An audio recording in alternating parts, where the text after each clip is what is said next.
안녕하십니까. 최불암입니다. 대우그룹은 1999년 해체될 때까지 32년 동안 한국 경제에 한 편을 떠받쳤던 대기업입니다. 세계 2위까지 올랐던 그룹이 하루아침에 문을 닫기까지 좀 많은 우여곡절이 있었겠습니까? 한 사람의 인생도 곡절이 많은데 그 큰 기업은 말할 것도 없죠. 오늘은 그 숱한 우여곡절 가운데 김우중 회장이 사법 처리를 당한 결정적인 한 부분을 소개하도록 하겠습니다.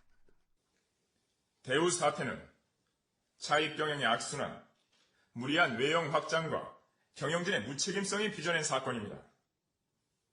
그런데도 피고인은 당시의 상황 논리상 어쩔 수 없었다거나 빼돌린 돈이 해외 투자자들이 맡긴 돈이라고 주장합니다. 상식적으로 이해가 안 가는 주장을 계속하고 있습니다. 지난 2006년 5월 서울중앙지법 형사합의 26부 심리로 열린 김 전 회장의 결심 공판이다. 피고인 최후 진술하세요. 대우로 인해 피해를 입은 국민에게 죄송합니다.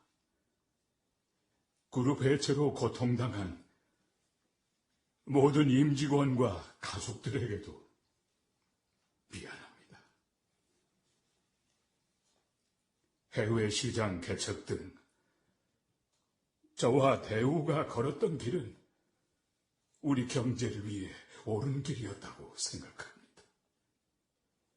그러나 마지막에 잘못 채워진 운명의 단추 또한 제가 책임을 피할 수 없는 것입니다.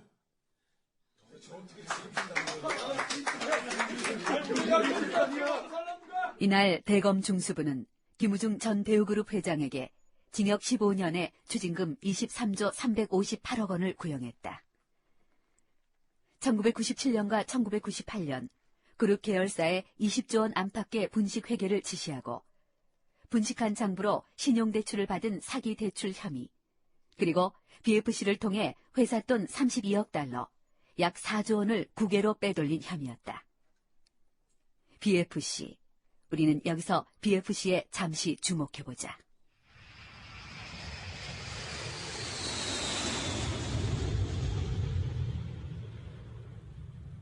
청와대에서 열린 정재계 간담회 참석을 위해 일시 귀국했던 김우중 회장.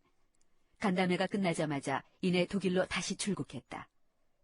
그로부터 이틀 후 기업구조조정 조정위원회 오호근 위원장의 방으로 대우그룹의 한 임원이 찾아왔다.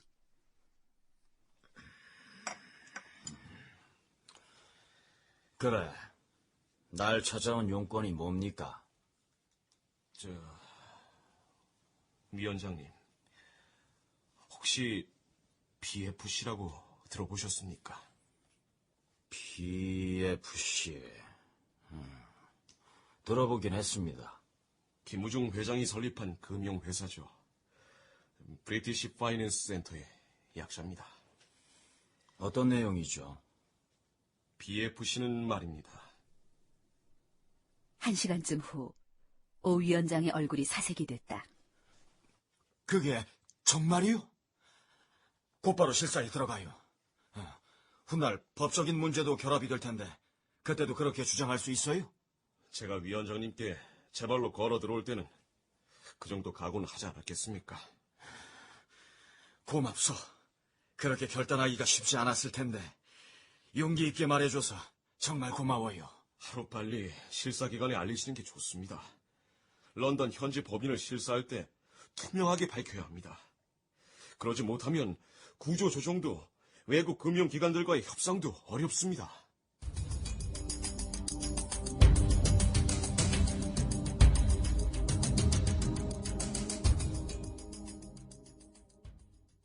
BFC의 실체는 무엇이었을까? 우선 대우의 비밀 조직 같은 것은 아니었다. 다만 그 존재가 오랫동안 알려지지 않았을 뿐이다. 장병주 전 대우 사장의 증언이다. 브리티시 파이낸스 센터라는 이제 BFC라는 게 뭐냐면 런던 그러니까 법인의 해외 금융 파트입니다. 거기에 이제 테렉스 코드가 BFC예요. 근데 그 이제 처음에 어떻게 생겼냐 그러면 우리가 특히 이제 아프리카 쪽에 건설을 많이 했어요. 이제 리비아, 수단, 마시지만 많이 했는데 그때는 아프리카에서 건설을 하면은 거기에 대한 원부자재를 주로 유럽에서 조달을 해서 거리상으로 그렇게 할 수밖에 없습니다. 그러니까 이제 거기에 국제금융이 필요한 거죠. BFC의 역사는 1981년 말 영국 런던의 한 주택가 5층 빌딩에서 시작된다. 앞으로 이곳이 대우가 해외 사업을 벌이는 과정의 심장부가 될 텐데. 기본 계획을 설명해 주지. 리비아를 비롯한 중동이나 아프리카 건설 현장을 예로 들어보자고. 현지에서 수주를 받아서 공사를 한다. 그럼 선수금이 나오지? 예. 그걸 어떻게 해야 하나? 원칙대로 하자면 국내로 보내야죠. 그래. 지금까진 그래왔지. 하지만 그럴 경우에 만약 환율 변동이라도 생기면 어떻게 되겠어? 환율이 오르면 당연히 환차손이 생기게 되고. 그래. 그 선수금으로 우선 장비나 원료를 사고 나서 나머지 돈을 본국에 송금하면 환차손 문제는 어떻게 되지? 그렇게 되는 거군요. 환율이 올라도 그리 크게 손해보진 않을 것 같습니다. 하지만 법적으로 외환거래법이 있는데. 겁먹을 필요 없어. 김 부장, 솔직히 말해서 우리나라 어떤 기업이 외환관리법을 챙기겠나? 현행법을 일반적으로 어기고 있다면 그것도 다 관행인 거야. 현행법의 잣대를 갖다 대서 불법이 아닌 게 얼마나 되겠어? 예. 당시 큰 기업들은 해외 계좌를 소유하는 게 관행이었고 유행이었다. 특히 1970년대와 1980년대 초경 해외 건설 공사가 많았던 기업이나 종합상사들은 대부분 그랬다. 복잡한 국내 절차를 거치지 않고 해외에 계좌를 따로 만들면 매우 편리하기 때문이다. BFC도 그렇게 태어난 것이었다. 물론 그 실체와 내용을 제대로 아는 사람은 김우중 회장이 파견한 대우의 국제금융팀 5명과 몇몇 사람뿐이었다.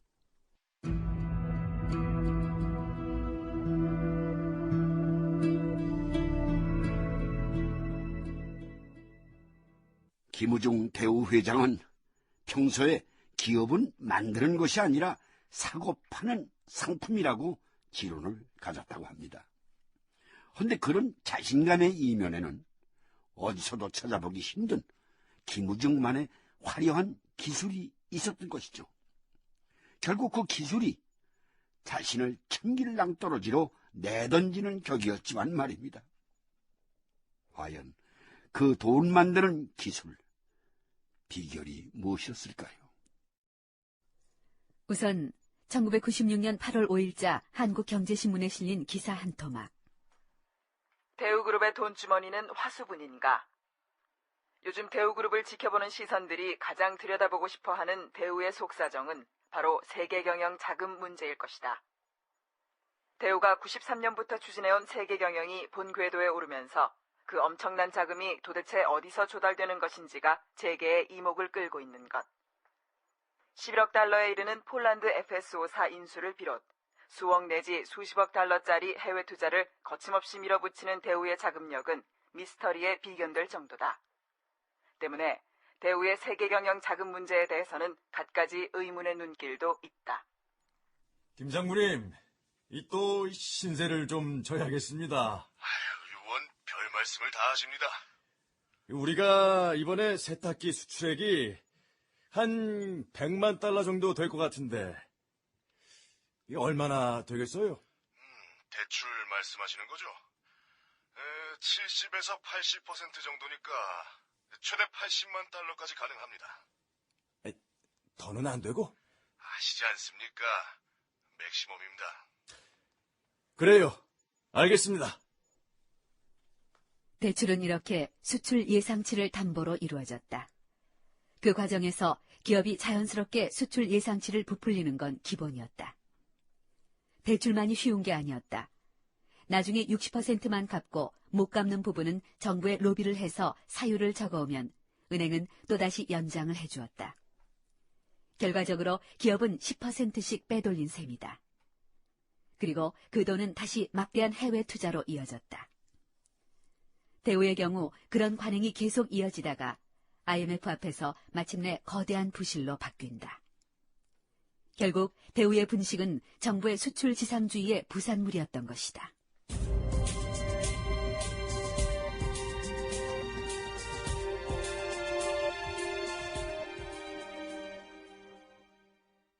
$1억? 아니 어쩌다가 이렇게 손실이 난 거야?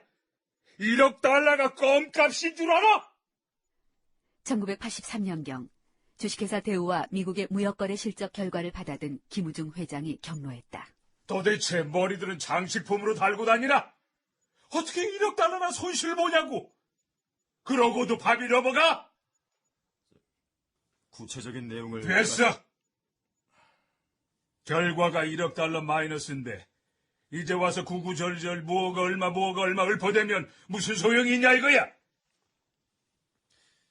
그래서 뭘 어떻게 할 거야? 영국과 홍콩 법인에 있는 여유자금을 BFC가 관리하는 대우 계좌로 보내면 될 것 같습니다. 그렇게 하면 미국 법인의 지원이 되는 거야? 변칙이긴 합니다. 그걸 변칙이라고 생각하면 안 되지. 융통성 아니야, 융통성. 뭐 어쨌든 다시 살려놔. 이 문제의 해결사 역시 BFC였다. 워크아웃 이전에 주식회사 대우의 자금 담당 모 씨는 한 언론 인터뷰에서 이렇게 폭로했다. 가령 미국 현지 법인에 $1억 손실이 생겼다고 해봐요. 주식회사 대우 휘하의 BFC가 그 돈을 메워주려면 장부를 조작해야 합니다. 단순히 $1억 가공 매출을 만들어서는 안 됩니다. $10억 만들어서 $1억 이익이 난 것처럼 해야죠. 오랜 세월 그런 방식을 쓰다 보니 장부 조작 규모도 기하급수적으로 늘어날 수밖에요. 과거 그런 과정에서 런던 법인인 BFC는 비밀을 갖게 되고 비밀의 커튼을 하나씩 늘려가게 된다. 그리고 마침내 BFC의 비극은 1999년 대우가 워크아웃에 들어가기 마지막 몇 년 전부터 시작된다. 무엇들 하고 있는 거야? 자동차가 왜 이래 요즘? 김우중 회장에게는 두말할 것도 없이 특별한 대우자동차. IMF 체제를 1, 2년 정도 앞두고부터 문제가 생기기 시작했다. 90년도 중반에 인수열풍이 식을 무렵 해외 법인들의 비상등이 켜지기 시작한 것이다. 차입이 제대로 원활치 않다 보니까... 뭐가 어떻게 원활치 않다는 거야? 폴란드 공장 외에는 모두가 목표를 달성하지 못했습니다. 매년 판매량이 20에서 30%씩 급격하게 줄어들어 왔고요. 인도 공장만 그럭저럭 버텨왔는데 그마저도 부품 공급이 늦어지다 보니 출고는 자꾸 지연되고 품질 결함마저 발생하고 곳곳에서 예약 취소 사태가 이어졌습니다. 그래서 생산에 문제가 생기니까 판매 법인에도 문제가 생기고? 그럼 어떻게든 돈을 만들어서 돌려야 할 거 아니야? 그러나 이미 두근 터지고 있었다. 그룹의 위기가 시장에 전해지면서 시가 하락으로 손실이 이어졌고 해외 투자도 무더기 실패로 이어졌다. 건설 부문도 마찬가지였다. 망해가는 회사에 돈을 갚을 필요가 없다고 여겼는지 리비아와 파키스탄 같은 해외 대형 공사에서도 받지 못한 시공비가 급증하고 있었다. 그렇게 영원히 질주하던 세계 경영호는 침몰하고 있었다. 당시 강봉균 재경장관의 말이다. 아무리 덩치가 큰 재벌이라도 이게 스스로 경쟁력이 생존을 보장하는 것이지 정부의 지원의 생존을 보장하지 않는다 하는 교훈.